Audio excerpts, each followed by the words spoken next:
안녕하십니까. CJB 모닝와이드 목요일 아침에 인사드립니다. 코로나19 확진자가 발생한 지 어느덧 1년이 지났는데요. 마스크 쓰고 열 체크하는 것은 이제 당연한 일이 됐습니다. 네, 이 코로나 블루라는 우울을 넘어서 이제는 코로나 레드, 코로나 블랙이라는 분노 상황까지 이르렀는데요. 네. 이럴 때일수록 일상생활의 리듬을 유지하는 게 중요하다고 합니다. 그렇습니다. 간단한 스트레칭이나 음악 감상, 목욕 등이 스트레스 해소에 도움이 된다고 하는데요. 직접 대면을 못하더라도 전화나 인터넷 등의 소통으로 일상의 활력 조금이나마 찾아보시기 바랍니다. 그럼 모닝와이드 오늘의 뉴스 시작합니다. 코로나19는 청년 일자리에 짙은 그림자를 드리웠습니다. 취업 한파에 아르바이트 자리까지 씨가 말라 청년들이 애를 태우고 있습니다. 진기훈 기자입니다. 겨울방학을 맞아 고향에 온 대학생 신정헌 씨는 방학 한 달이 다 되도록 아르바이트 자리를 찾지 못했습니다. 자격증 시험 공부에 필요한 돈이 급한데 구직 사이트를 아무리 찾아봐도 카페나 학원 등의 일자리는 씨가 말랐고 택배나 배달 등 체력과 시간 소모가 많은 일자리뿐입니다. 카페, 영화관, 그렇게 패스트푸드점 등 다양했는데 지금은 거의 다 사장님들이 본인이 직접 하시는 느낌이었고 구하는 곳부터 보면은 힘든 일들 있잖아요. 택배나 술집 이런 곳 위주로 지금. 얼어붙은 기업들의 채용도 대학생들을 불안하게 합니다. 지난해 코로나 여파로 인턴십과 각종 자격증 시험 등 스펙 쌓을 기회가 크게 줄면서 취직을 못한 취업 재수생이 올해 몰려 구직 경쟁이 더 치열할 걸로 예상되기 때문입니다.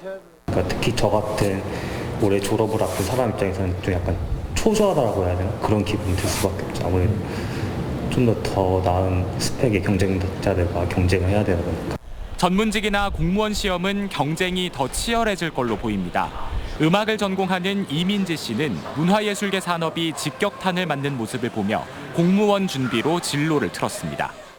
잘 다니던 직장도 경력직인 분들도 많이 무급 휴가를 받거나 아니면 진로를 다 바꾸는데 그나마 공무원이라는 직업이 오랫동안 유지가 좀 있을 것 같아가지고.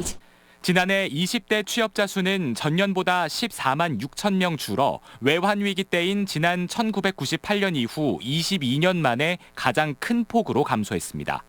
코로나로 인한 경제 충격이 신규 채용은 물론 아르바이트 일자리까지 위축시키면서 대학생들은 그 어느 때보다 혹독한 겨울을 맞고 있습니다.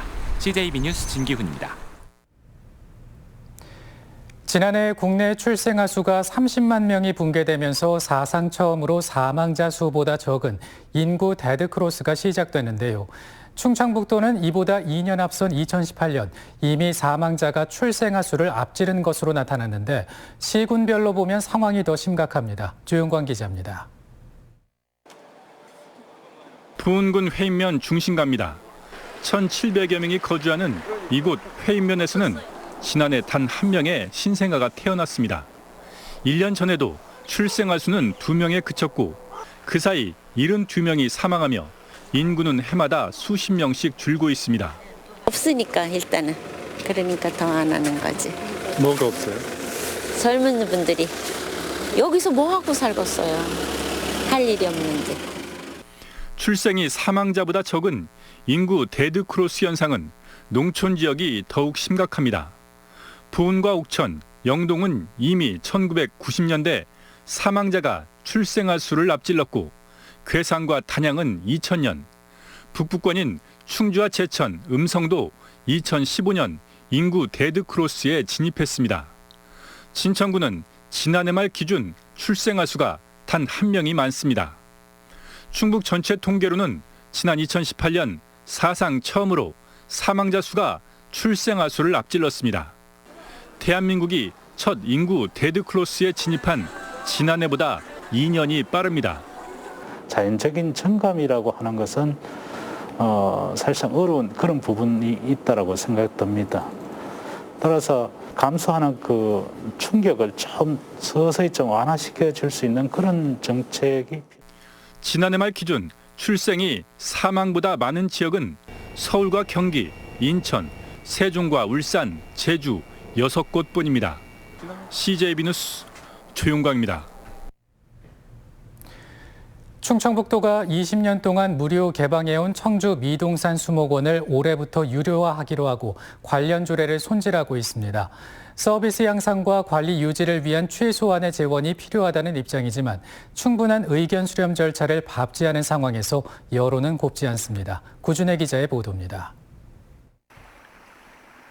900여 종 70만 그루의 산림자원을 보유한 청주 미동산 수목원은 한 해 평균 30만 명이 찾는 명소입니다. 충청북도가 서비스 향상과 유지비 마련을 명목으로 개장 20년 만에 입장료 징수를 추진해 논란이 일고 있습니다.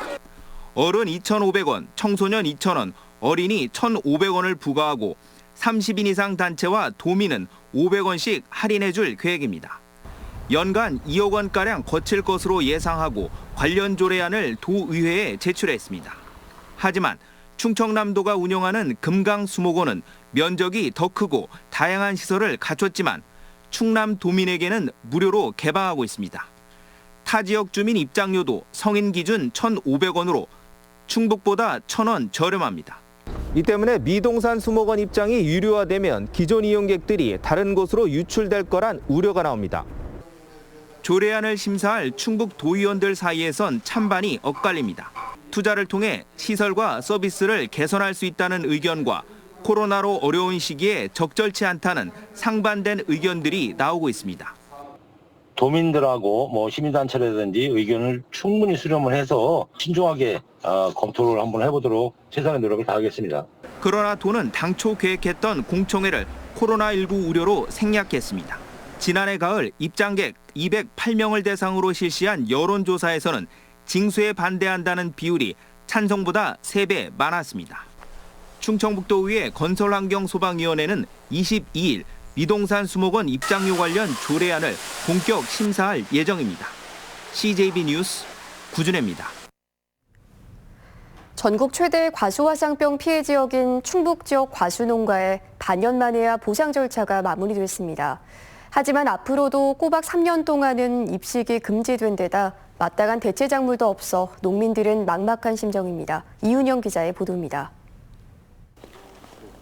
충주시 소태면의 사과 농장. 하지만 너른 들판엔 단 한 그루의 사과나무도 보이지 않습니다.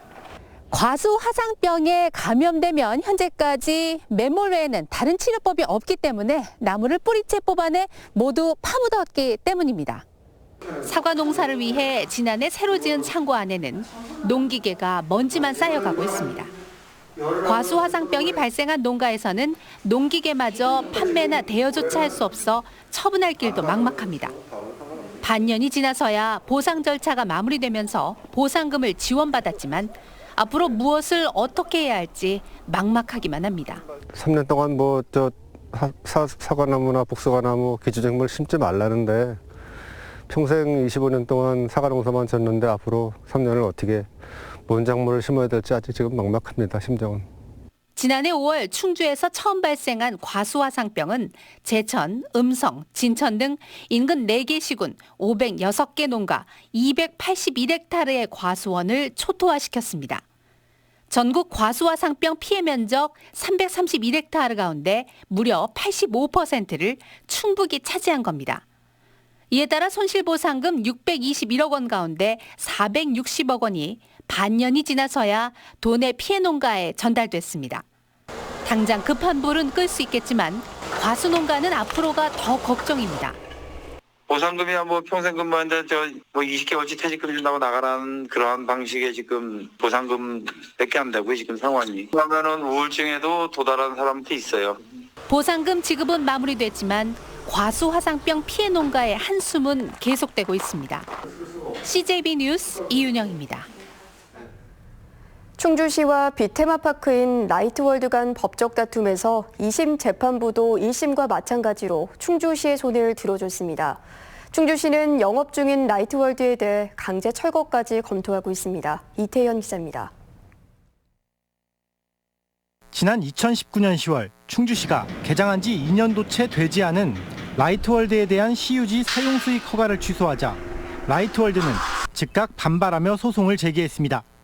재판 과정에서 라이트월드가 펼친 논리는 충주시가 단순한 허가권자를 넘어 동업자 관계였다는 겁니다. 계약 당시 최대 10%까지 입장 수익을 충주시에 배분하는 조항이 있었고 개장과 관련한 홍보 업무도 충주시가 대리 수행했다는 겁니다. 라이트월드 측은 재판에서 충주시의 투자 약정은 사법상 계약에 해당돼 사용 승인에 대한 허가나 취소 자체가 무효라고 주장하기도 했습니다. 하지만 1심에 이어 2심도 이 주장을 받아들이지 않았습니다. 당시 2억 원을 넘었던 체납 임대료와 라이트월드 안에서 벌어졌던 불법 전대 등 충주시의 임대 계약 해지 처분과 그 배경이 정당하다는 취지의 판결을 내린 겁니다. 이에 따라 충주시는 1심 선고 때보다 더 강력한 행정처분을 예고했습니다. 라이트월드 내 시설물의 강제 철거와 무술공원의 원상 복구 명령을 내린 뒤 기한 내 이행하지 않을 경우 강제 철거까지 집행할 방침입니다. 자체적으로 이제 그 원상 복구를 하지 않을 시에는 저희가 예치하고 있는 원상 복구비로 예치하고 있는 6억 3천만 원을 활용해서 대집행을 하게 됩니다. 개장 3년도 채 되지 않아 막대한 시설물들이 모두 철거될 위기에 놓인 가운데 라이트월드 투자자 측은 대법원 상고는 물론 충주시에 대한 투쟁을 이어나가겠다고 밝혔습니다. CJB 뉴스 이태현입니다. 올겨울 들어 음성군에서만 5번째 고병원성 AI가 확진됐습니다. 음성군은 지난 18일 의심 신고가 들어온 생극면의 산란계 농장을 정밀 검사한 결과 고병원성인 H5형이 확인됐다고 밝혔습니다. 방역당국은 발생 농장 반경 3km 내 가금농가 6곳에서 사육하는 14만 7천 마리를 살처분하고 10km 내 농가 5곳에 대해서도 이동 제한과 일제 검사에 들어갔습니다. 고용노동부 청주지청이 설을 앞두고 체불임금 청산에 적극 나섰습니다. 현재 청주를 비롯해 충북 중남부 지역 7개 시군의 체불임금은 5,200명에 272억 원 규모로 노동청은 근로감독관 비상근무와 함께 밀원 현장에 체불청산 기동반을 운영한다고 밝혔습니다. 또 회사 도산으로 사업주가 지불 능력이 없는 경우 국가가 대신 지급하는 소액 체당금 제도를 적극 운영하기로 했습니다.